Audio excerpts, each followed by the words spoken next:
What's up, guys? So Konami have released a Spanish Legends pack. So it's 2010 World Cup. It seems like it's kind of interesting. We've got Xavi as a creative playmaker, which he's always an orchestrator, so that's definitely different. And he also has Visionary Pass, which is a very good skill. So we're gonna have a look at the builds, and I'll let you know if I think the pack is worth it. So if we start off with the Xavi build, this is the first build I have. It's probably not what I'd recommend, but I do need to talk about it first to explain why it's here. The speed is 88. You can see we got up to 85 speed, but we've also got the 87 kick and power. So this one is to get the kick and power high, because the kick and power, look, it starts off very low. It starts off at only 73. So if you want to get to 85 kick and power for those 3 boosts, you're gonna have to put 12 points in, and then those leftover points, I don't know what to do with them because. I mean, you could go defending, but he's an attacking midfielder, creative playmaker, so he should be attacking minded. So you could go shooting, I guess, but I mean, he's already at 80. You're not going to get him much higher. We'll go dribbling again. I don't know. He's already high, so you can't get him much higher. So that's why I went for the 87 there. But I wouldn't recommend this build anyway. I have a different build, or you could go dexterity like this. But yeah, this is the build I'd actually recommend. So you're just gonna have to accept that kick and power is gonna be low on this Xavi. He starts off with way too low kick and power. Kick and power is important to passing, I believe. How kind of quickly passes get played. If I actually look at the other Xavi cards, this is the one I have. If you look at this Xavi's booster, you can see that the booster is the passing, low pass, lofts pass, curl, and kick and power. So kick and power is in that mix. Passing plus 2. Kick and power is important to passing. So that's why I wanted to build with good kick and power, but I don't think you can get it with this guy. So this one's less of a passing and more of attacking kind of Xavi, and it still isn't great. Like his finishing isn't the highest, his acceleration isn't the greatest to beat a man.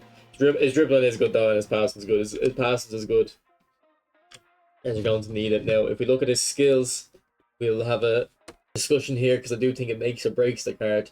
It starts off looking good. He's got double touch Marseille turn, cup iron turn, soul control. But we're all looking good there. Probably put a flip flop on for level 3 double touch. Then he's got the one touch pass, true pass combo, and then visionary pass and outside curler. Now he does have the only medium weak foot accuracy, so the outside curler on him isn't a bad idea. But I was having to think, okay, what skills do you need on Xavi? Realistically, if you're gonna be playing him as an attacking midfielder and he's gonna, try to score goals with him, you're gonna need acrobatic finishing. You probably would like weighted pass because of the visionary pass. Good combination there. Same with pinpoint, same concept applies.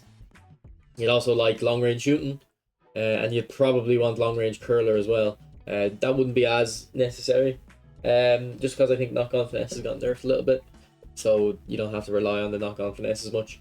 But long range shooting would definitely be something you'd want. And then obviously, if you're not playing centre mid, he is an attacking midfielder. He probably is best attacking midfielder. But if you do want to play him centre mid, you'd want the interception. But that's 6 skills right there. I've suggested you're gonna have to take off pinpoint crossing probably. But even if you don't, or sorry, even if you want to take off more skills, like you want to put on track back instead, or you want to put on another shooting skill like a rising shot or something. I think you don't have enough skill slots really. Essentially, what I'm trying to say is I don't think this Xavi his skills are good enough. I think he's missing some important skills for an attacking midfielder. These skills are more for if he was centre mid. Like low lofted pass is great if he was deep on the pitch, CMF orchestrator. Same with like one touch pass and true pass. You don't need one touch pass as much for your attacking midfielder. I feel like the skills wise are more for centre midfield, whereas the stats and his playstyle is obviously attacking midfield. So there's a bit of a kind of inconsistency there, and it's making it not seem ideal. Like I'd definitely much rather my Xavi, the orchestrator one, than this creative playmaker. That is a bit disappointing in terms of Xavi. Next player we'll actually look at is Casillas. I think his Casillas though looks amazing. If we look at his build, he looks amazing now. I don't know if he is amazing. You can get all of his stats to 90. So you can see there in the bottom left, we have 10 points in goalkeeper 1, 9 in 2, and 10 in 3. And we're getting all of his goalkeeper stats to 90. So stats wise, has to be one of the best keepers in the game.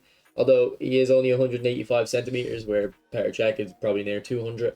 And probably that would result in Cech being better. But to be honest, I don't think this Casillas will be bad. I honestly think he will be a good keeper. I don't think it'd be a case of you spin this pack to get a goalkeeper. It'd be you spin it to get the other players, and then if you get this goalkeeper along the way, and if you get him, you'd be relatively happy. For skills, I don't have any real recommendations other than I think low lofted pass and one touch pass would be pretty good on goalkeepers. I have low lofted pass on my pair check. So now we'll move on to Puyol, and again, I think it's fair to say we've got a interesting card here. I've got a few builds for Puyol. They all kind of relate to how we look at pace and defending.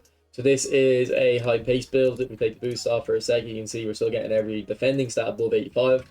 Only costs 4 points. And we're trying to get speed to 85 for the +3, but it costs that costs 16 points. So it's very expensive. Alternatively though, you could take off points like that and get to 80 speed, and instead of oh, he actually gets +2 on the speed anyway, so he's gonna have 82 speed.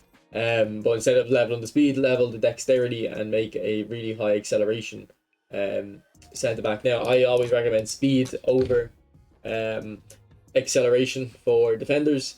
I still think that's true, but this is a very rare card. Like if we take off all the speed for a sec, I never see a defender with higher acceleration than speed, which is why you should recommend the speed higher than the acceleration. Because Konami are telling you that's how defenders should be leveled based off the starting stats. There's something unique here happening, and it's making me think, you know, maybe for this guy, you should actually go for higher acceleration, and it would definitely be interesting. There was actually someone in my chat in my stream. He's number 2 on the leaderboard on PC. His name in my stream is Bass. If you're a PC player, I don't know if his username is the same, so I don't know if you recognize it or if it's different. But he's saying that dexterity, he finds acceleration is more important for defenders. I'm not sure I agree, but this Puyol would be a good time to kind of experiment that and find that out. So I got 2 other builds. This one is a more even pace split. Sorry, we forgot to put one of the points on. 85 acceleration, but we got very high defensive stats, but kind of moderate pace. And then this one is pretty much the same. It's actually, is it the same? It's just a little bit more on lower body and less in aerial. But the difference is I wanted a build. If we take off that for a sec, right, we'll do this. I wanted a build with 101 on the defensive stats, but then I realized you get 101 tackling already at 12. So I thought it made more sense to just go for the 101 tackling and then rely on the form to get your awareness and aggression up to 101. So the form should take it to 101. The form might only take the engagement to 90, but defensive engagement is more for midfielders and players that are out of position. So I think look, we've got free reset. So this is actually if you do spin this pack, it's a great opportunity to try out a build with really extremely high defensive stats and also a build with really high acceleration. So if we look at Puyol's skills, again, very interesting. He's got Marseille turn. I don't know if all Puyol cards have Marseille turn or why this one has Marseille turn. Maybe he done that move in a match. Sorry, I don't remember. But yeah, he's got all the defensive skills really. So there's when you're suggesting skills for Puyol, you're just mainly thinking on the ball. So I put one touch pass, true pass, low lofted pass, and then track back. So I don't recommend track back on defenders because I'm not sure how it works yet. So I probably put it on this guy again. So to be honest, this training guide, you know, I'm asking more questions than I'm answering really with Puyol. We're talking about the dexterity, acceleration, the really high defensive stats. But at least with free reset, you can try that out and have a feel yourself what you think is better. But track back, you know, it's gonna be an investment. Someone else on my stream, I can't remember who, did say they think track back does help centre backs. So I can see why it would help, especially for a destroyer. So essentially, what track back does is it just activates your AI defending more. So your AI defender will get more involved. So which is why it's good for midfielders. Just they're more active. For a destroyer and centre back, it'll be good because they already kind of get more involved and press high. So you're just kind of making them press that little bit more. So they might be more aggressive, might be leaving gaps in behind sometimes, but overall, I think if you want the aggressive centre back, it'll kind of help leverage that more. So overall, is the pack good? I think Xavi's not good. I think if Xavi was good, I think it'd be a good pack.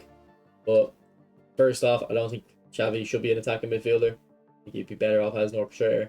And then two, I think he's just missing some of the shooting stats and the kick on power to make him a good attacking midfielder. Casillas looks good and Puyol looks good. So if you want Puyol and Casillas, maybe. But Casillas looks good. I don't know if he is good because he's not the tallest. So you'd have to see in game.